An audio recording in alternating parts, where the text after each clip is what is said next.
여러분이 그 목사님들이 설교나 글을 쓰시는 그런 경우에 이런 말씀을 하신 걸 들은 적이 있으실 것입니다. 우리 교회는 초대교회로 돌아가야 된다. 초대교회로 돌아갑시다. 그 말은 오늘 본문에 읽은 2000년 전에 오순절 교회를 의미하거든요. 그래서 LA 같은 데는 어느 교회는 아예 교회 이름을요 초대교회라고 하는 교회도 있어요. 그러나 우리가 물리적으로 혹은 시간을 타고 2000년 전으로 돌아갈 수는 없습니다. 그렇잖아요.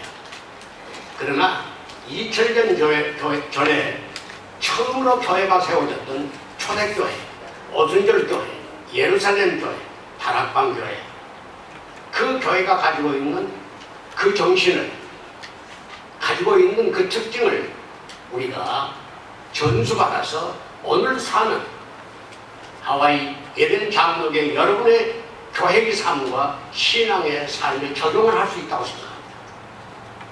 2000년 전 예루살렘에 예수님이 돌아가신 다음에 열흘 동안 제자들이 함께 모여서 열심히 기도했습니다. 함께 모여서 말씀을 묵상하면서 그리고 오순절날 땅에서 그들이 성령을 받았습니다. 바람처럼 역사하신 성령, 불이 혀처럼 갈라지는, 그래서 각 사람 위에 임하는 성령의 큰 체험을 했습니다. 이것은 새로운 교회의 역사입니다. 이것은 새 언어의 역사입니다. 이것은 새로운 변화의 큰 경험을 하게 되었다는 것입니다. 그래서 오늘 이 시간에는 잠깐 동안 우리가 초대교회가 가지고 있었던, 처음 시작하는 그 순간에 가지고 있었던 몇 가지 특징들을 생각하면서 오늘 우리 교회에 이 귀한 은혜를 적용하고 싶어하는 그런 명상의 시간을 갖기를 바랍니다. 그러나 서론적으로 한마디 더 말씀을 드리는 것은 교회의 처음 교회의 기원은 오순절이고 그 처음 교회가 가지고 있었던 교회의 동력은, 뒤에서 이끌어주는 힘은 뭐냐? 성령의 역사고 임재하심이고, 그리고 그 교회를 생산해냈던 장소는 어디냐? 그게 다락방이라는 말입니다. 이런 생각을 하시면서 저와 함께 잠시 2000년 전으로 돌아가시자는 말씀입니다. 첫 교회, 예루살렘 교회, 오순절 교회, 그리고 이 다락방, 이 교회, 처음 교회. 교회가 가지고 있는 첫 번째 특징은 뭐냐 그러면 그 교회는 모이는 교회였다 하는 말입니다. 모였습니다. 그들이 12절, 우리 13절 보았습니다만 감람산에서 가까운 거리인 그 거리에 모여서, 다락방에 모여서 그들이 주님이 약속하신 성령을 기다리는 장면을 우리는 보게 된다 하는 말씀입니다. 그러므로 교회의 특징은 무엇입니까? 모이는 교회입니다. 모여야 됩니다. 그래서 교회를 헬라말로 뭐라고 그러냐 그러면 에클리시아라고 말한다고 했습니다. 에클리시아. 영어에도 에클리시아스틱이라는 말이 나왔습니다만 에클리시아라는 말은 뭐냐? 영어로 얘기하면 called out. 부름을 받았다. 불러냈다라는 뜻을 가지고 있습니다. 그러므로 우리 교회는 여러분, 성령님이, 주님이 여러분을 세상에서 불러내서 이 믿음의 공동체를 만든 이 공동체가 바로 교회라는 것입니다. 그리고 여기에 함께 모입니다. 예수님은 말씀하셨죠. 천국이 어디가 있느냐? 여기에 어디에 하나님의 나라가 있느냐? 할 때 주님은 말씀하셨습니다. 하나님 나라는 너희 속에 있다고 말씀하셨습니다. 여러분 각자의 속에 하나님 나라가 임재합니다. 그 말은 무슨 말이냐면 우리 모두가 다 하나님 나라 혹은 지상에서 이 얘기를 하면 가시적인 하나의 작은 교회를 이룰 수 있다고 생각합니다. 그래서 후에도 말씀드리겠습니다만 여러분이 개인적으로 기도하시고 개인적으로 의논을 산모하시고 개인적으로 말씀을 상고하실 수 있습니다. 그러나 더욱 힘있는 것은 뭐냐 그러면 이 작은 매크로 교회들이 함께 모여서 믿음의 공동체를 이루는 이 교회를 통해서 기도할 때 더 힘이 납니다. 이 교회를 통해서 봉사할 때 더 힘이 나는 거 아니겠습니까? 그러므로 함께 모이는 것은 결국 여러분 간과해서는 안 되는, 그냥 지나쳐버려서는 안 될 중요한 교회가 가지고 있는 하나의 특징이요 장점이 될 수밖에 없다 하는 말씀입니다. 말세에 우리는 산다고 합니다. 말세의 징조 가운데 모이지 않는 것이 말세의 부정적인 징조 가운데 하나입니다. 그래서 성경에도 말씀하셨지 않습니까? 마지막 때에 모이기를 힘쓰라고요. 모이기를 힘쓰라고. 초대교회는 매일매일 저 성전에 모였다고 이런 그런 말도 표현되어 있습니다. 그러나 우리는 매일매일 모이라고 하시면 힘드십니다. 일도 하시고 직장생활도 하시고 가정의 모든 가사도 다 하시고 적어도 주일에 한 번 모이셔야 됩니다. 모이셔야 됩니다. 그래야 모여야 힘이 납니다. 모여야 능력을 얻습니다. 모여야 공동체의 사명을 다할 수 있기 때문에 이렇게 모이는 일이 중요하다는 말입니다. 그래서 교회는 모임의 공동체입니다. 모임의 공동체라 하는 이 사실을 간과해서 잊어서는 안 된다고 하십니다. 초대교회는 또한 어떤 특징을 가지고 있었습니까? 초대교회는 신앙 고백이 있는 공동체라고 말합니다. 신앙 고백이 있는 교회였습니다. 신앙 고백이 있는 다락방이었습니다. 그들이 열흘 동안 기도하고 또 기도만 한 것이 아니죠. 사도들의 얘기를 듣고 사도들의 설교를 듣고 성경 공부를 하고 여러 가지 얘기를 이제 그 행사가 있었을 것입니다. 그러나 사도 바울이 이 베드로가 혹은 안드레나 제자들이 교회 지도자들이 일어서서 지금 현대 신학교에서 있는 것처럼 그런 강의를 신학적인 강의를 한 것이 아닙니다. 그들이 전하는 말씀 우리가 후에 2장을 보면 알 수 있습니다만 베드로의 설교를 통해서 알 수 있습니다만 간단한 메시지가 들어있습니다. 그 메시지의 핵심이 뭡니까? 예수는 그리스도랍니다. 예수가 메시아라는 말입니다. 유대인들이 정말 죄인 취급해서 십자가에 못 박혔던 그분이 바로 우리가 기다리는 그리스도라는 말입니다. 아는 것처럼 메시아는 히브리 말이고 그리스도는 헬라 말입니다. 같은 말의 헬라 말. 그러므로 우리 새벽마다 모여서 잠깐 기도하는데 교재로 사용하는 그 교재가 7월, 8월 거의 2달 동안 사도행전에 대한 얘기고 특별히 13장 이하의 바울에 대한 행적을 지금 열심히 읽고 있습니다. 그리고 제가 명상을 좀 하고 있습니다. 그 중심이 뭡니까? 바울의 메시지의 중심이 예수님은 그리스도입니다 하는 얘기. 이게 또 예수님의 생전에 사도 베드로가 했던 고백 아닙니까? 너희는 나를 누구라 하느냐? 근데 베드로가 하는 말이죠. 주는 살아계신 하나님의 아들이요 당신이야말로 그리스도라고 말합니다. 그러므로 예수가 그리스도라는 이 사실을 여러분 쉬운 것 같지만 사실은 그렇게 믿으셔야 됩니다. 이게 신앙계 이 고백의 기조에 깔리는 그런 고백입니다. 예수님이 그리스도입니다. 저는 지난 거의 한 달 반 동안 외치는 얘기가 잘 들으시면 예수가 그리스도라고 외치고 있습니다. 새벽도 그렇고 수요일밤도 그렇고 주일도 그렇습니다. 왜 그러냐? 예수가 그리스도다. 예수님이 그리스도다. 메시아다. 나의 구세주다. 하는 그런 고백을 하지 않으면 교회에 생명이 없습니다. 그런 고백을 하지 않는 설교는 그건 공허한 수사하게 지나지 않기 때문입니다. 그래서 어떤 표현을 가지든지 어떤 표현을 하든지 어떤 방법으로 얘기를 하든지 간에 예수가 그리스도임을 청명하는 것이 이 강단이 가지고 있는 중요한 사명이라고 생각하기 때문에 메시지는 예수가 그리스도라고 고백합니다. 여러분, 이 초대교회가 예수가 그리스도라는 사실 하나, 그걸 신앙고백으로 삼고 그들이 믿음의 생활을 했던 것을 우리가 볼 수가 있습니다. 그리고 세 번째, 초대교회가 가지고 있는 특징은 뭐냐? 그러면 거기에는 일치가 있는 다락방이었습니다. 하나님이 있었다는 말입니다. 14절에 보시면 그들이 다 함께 한 마음으로 그 다음에는 기도했다고 했습니다. 한 마음으로 오는 말입니다. 여러 배경의 사람들이 모였습니다. 거기에는 제자들도 있었죠.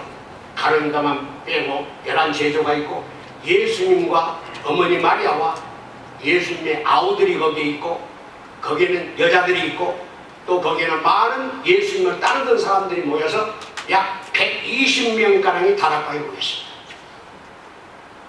여러 사람이 모였습니다. 그러면 생각이 다를 수도 있습니다. 의견이 다를 수도 있습니다. 그러나 그들은 한 마음으로 모였습니다. 한 생각을 가지고 모였습니다. 한 뜻을 가지고 모였습니다. 또 한 방향을 향해서 그들은 모였습니다. 그렇기 때문에 일치가 이루어졌다 하는 말입니다. 우리 교회도 여러분 다양한 분들이 모이셨습니다. 성씨도 다르죠.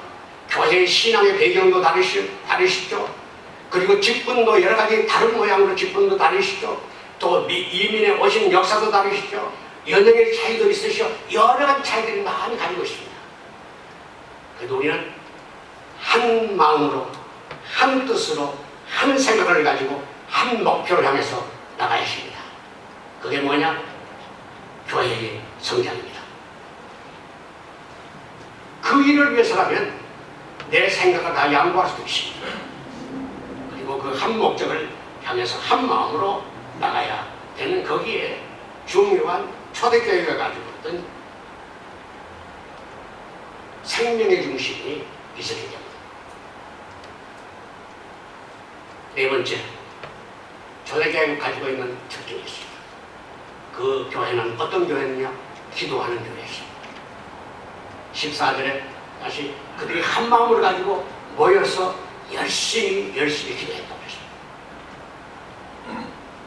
열흘 동안. 오순절은 6월달부터 50일이 아닙니까? 예수님이 세상에 40일 계시다가 승천하시고, 그래서 그들은 적어도 열흘 동안을 마가의 다락방에 모였습니다.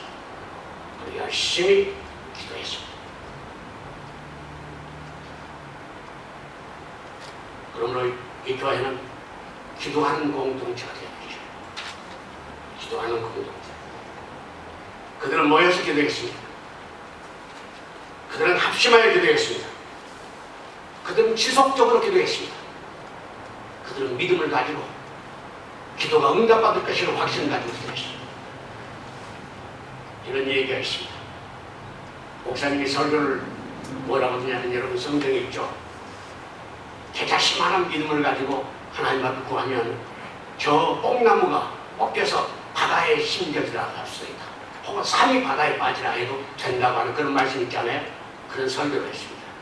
저 듣고 계시던 아주머니, 할머니 한 분이 그 말을 마음에 깊이 사귀고 집에 돌아가셨습니다. 그리고 그날 밤에 열심히 기도했습니다. 하나님, 겨자씨만한 믿음이 있어도 뽕나무가 뽑혀 바다에 빠져 거기에서 자라게 할 수도 있다, 옮길 수도 있다 하셨는데 그 하나님, 내가 기도합니다. 우리 집 앞에 앞문을 열어보면 거기에 높은 뽀뿌라 나무가 하나가 서 있습니다. 그 뽀뿌라 나무 때문에 저 앞에 있는 아름다운 경치가 잘 보이지 않습니다. 하나님, 이 뽀뿌라 나무가 우리 뒷마당에 심겨지게 해주십시오. 그리고 밤새 기도했답니다. 그리고 아침에 딱 앞문을 열어보니까 그대로 계시지 않아요.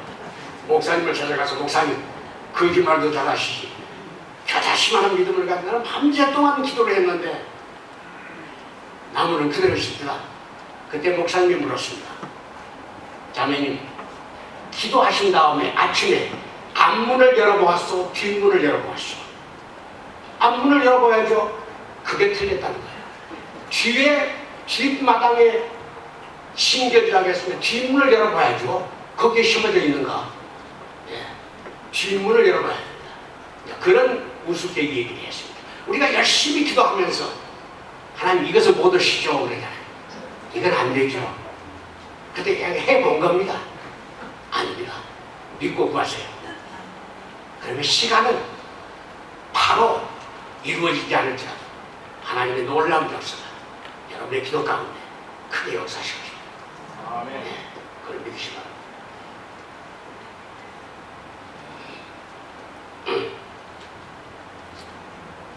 기도가 약한 교회가 강한 교회가 될 수 없습니다. 여러분, 교회 생활을, 특별히 신앙 생활에 있어서 개인의 신앙도 마찬가지입니다만 기도 없이 이루어지는 위대한 사건은 없습니다. 한 번 더 하겠습니다. 기도 없이 이루어지는 큰 일은 없다는 말입니다. 그럴 땐 아멘 하셔야 되는데 안 하십니다.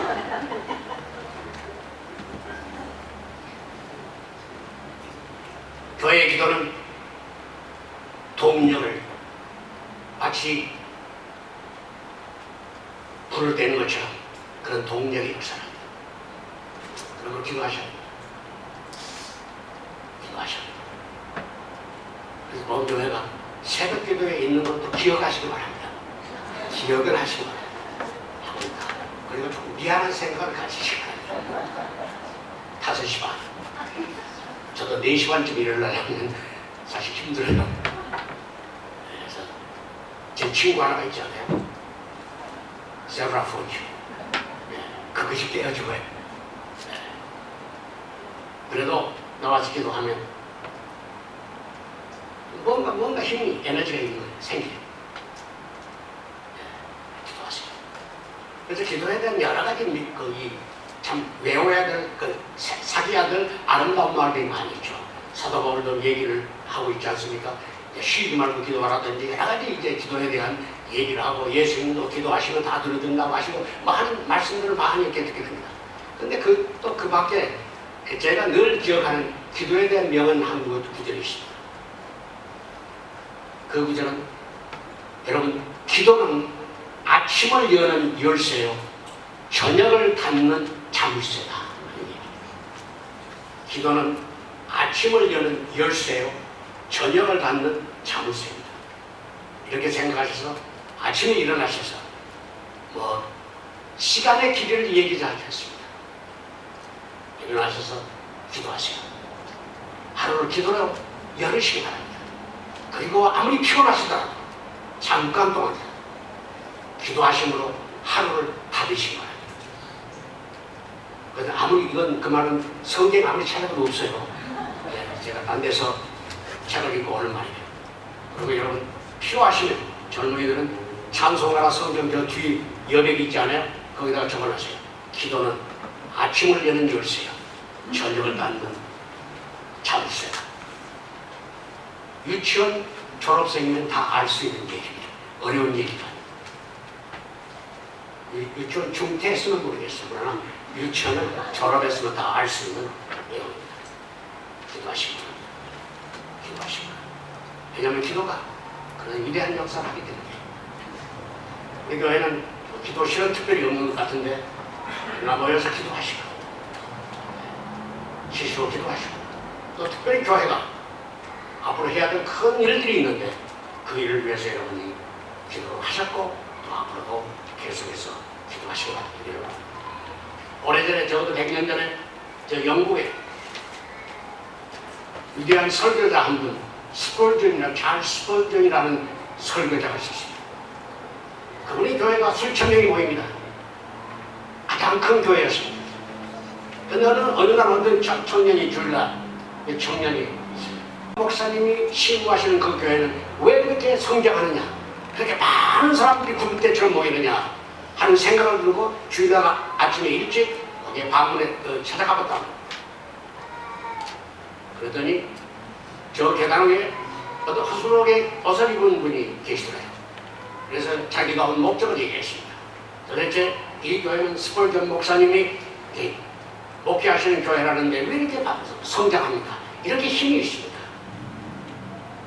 그랬더니 그분이 하는 말이 알고 싶으냐? 알고 싶습니다. 자기를 인도해서 지하실로 데리고 가십니다. 그리고 한 문을 열어놓더래요. 그 안에 수백 명이 모여서 열심히 기도하고 있습니다. 그러면서 하는 말, 이게 이 교회가 성장하는 이유라고 말을 했어요. 그것은 스펄전 목사 때문이 아닙니다. 이 기도의 연료가 타기 때문에. 그 말은 무슨 말이냐면 100명, 200명, 300명 사람들이 일부 예배를 보고 오면 지하실에 모여서 기도하고 2층에서는 예배를 드리고 또 그 교대에서 그렇게 합니다. 그러니까 끊임없이 기도의 연료를 떼니까 그 교회가 성장한다 하는 그런 얘기를 했고 그 안내했던 그 사람이 바로 스펄전 목사라는 그런 얘기도 있습니다. 여러분, 기도가 위대한 역사를 이루심을 깨달으시기 바랍니다. 마지막으로 생각합시다. 초대교회는 이렇게 모이고 이렇게 신앙 고백하고 한 마음으로 기도하고 이렇게 했더니 무슨 역사가 일어납니다. 성령 받은 교회입니다. 오순절 교회 특징은 성령이 임재한 교회입니다. 오순절날 정말 이 방 안에 모여있는 120여 명이 모였는데 방이 흔들립니다. 왜? 바람처럼 성령의 역사가 그들에게 임했고 그리고 각 사람 위에 불이 혀같이 갈라지는 그 모습이 각 사람 머리 위에 임했다. 그것은 성령의 임재를 의미하고 있습니다. 그래서 모두가 다 120명이 성령을 받았습니다. 그래서 새로운 역사가 일어납니다. 과거에 두려웠지만 이제는 두려움이 사라졌습니다. 과거에는 자기들의 생명을 복음을 위해서 내놓기가 힘들었습니다만 이제는 숨겨도 각오할 만큼 그런 용감한 크리스찬으로 변했다는 말입니다. 왜요? 성령 받았기 때문에. 안에서 나를 인도해 주는 동력이 있지 않습니까? 인도하는 분이 있지 않습니까? 그래서 그들은 위대한 역사를 이룰 수 있었다는 것입니다. 그래서 이제는 그들은 불이 사자가 된 것이죠. 이제는 그들은 성령의 불에 붙잡힘을 받은 사람들이 되었다는 말입니다. 왜 그러냐? 성령은 능력 아닙니까? 주님도 말씀하셨죠. 성령이 너에게 임하시면 너희가 뭐예요? 권능을 받고 능력을 얻고 힘을 얻고 두나미스 파워를 갖고 그래서 세상을 향해서 승리할 수 있다고 우리에게 약속해 주셨습니다. 뿐만 아니라 성령은 변화시키는 역할을 하죠. 어제까지도 연약한 사람들이 정말 믿음에 연약한 사람들이 관원들을 무서워했던 사람들이 빌라도의 정권에 대해서 힘을 못 쓰는 사람들이 오늘은 감히 예루살렘 거리에 나가서 예수가 그리스도라고 전할 수 있는 용감한 사람 된 이유가 어디가 있습니까? 그렇게 변한 이유가 어디가 있습니까? 성령의 임재이다. 그래서 오늘도 우리 마음에 여러분의 가정에 우리 교회에 성령이 임하시면 우리가 변화된 사람으로 용감하게 말씀을 전할 수 있는 사람이 될 것입니다. 여러분, 성령 받고 변화하세요. 언어가 변한 생각이 달라지고 여러분의 행동이 달라지고 여러분의 목표가 달라지고 이런 얘기를 해당이 될지 모릅니다만 여러분 아시는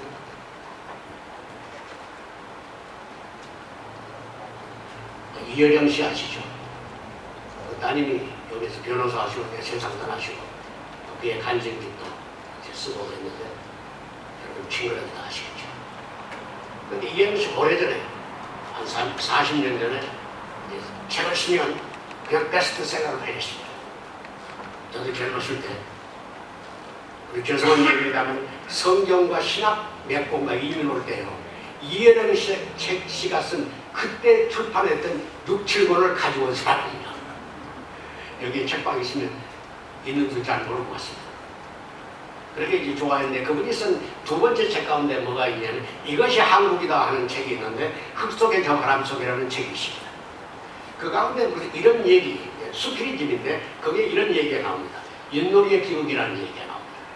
여러분 이제 이 서달 검날 그 다음에 정월 우리가 뭐 잔치 필요할 때 윷놀이를 놀지 않습니까? 한국 사람. 육판을 버리지 않아요. 육판. 그건 나쁜 것은 아니죠. 뭐 이것 하는 것보다 더 좋지 않습니다. 윷놀이는 다 같이 하죠. 그리고 심지어는 우리도 뭐 연말 파티를 할 때 교회에서도 윷놀이 하지 않습니까? 장로님, 수사님, 심지어는 목사님까지 한 편이 되고 저편이 돼가지고 그리고 올라갑니다. 재미있어요. 그리고 거기는 별로 윷놀이 하기 위해서 뭐 학교 갈 필요도 없어요. 이렇게 던지면 돼요. 지가 떨어지니까. 여러분 그 순간 어떻게 조작합니까? 그리고 조그마한 것은 깍쟁이에 넣어가지고 탁 해요. 그러면 지가 떨어지면 이렇게 떴든지 이렇게 떴든지 또 엎어지든지 이렇게 떴든지 두 개밖에 없잖아요. 그런데 여러분 윷놀이 그 이해영 씨가 하는 말이 육판을 보면 그 속에 한국 사람의 심성이 그려져 있다고 해요. 한국 사람의 마음밭이라고 했어요. 우리의 성격이, 우리 한국 사람의 성격이 육판에 있다고 합니다. 그 말은 뭐냐? 유서를 하면 특징이 세 가지가 있어요. 윷놀이의 특징이 세 가지가 있어요. 아세요? 첫째, 앞에 가는 말 잡아먹는 재미를 윷놀이에요. 그렇죠? 목사님, 잡아라. 개 잡아라 합니다. 권사님 잡아라 합니다. 잡으면요, 얼마나 시원해요. 좋죠? 그게 우리의 심정이랍니다. 나보다 앞에 가는 사람 잡아 끌어내야 돼요.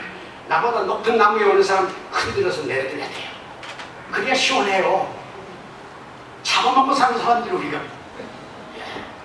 두 번째 또 특징이 있습니다. 두 번째 특징은 뭐냐? 업혀가는 거예요.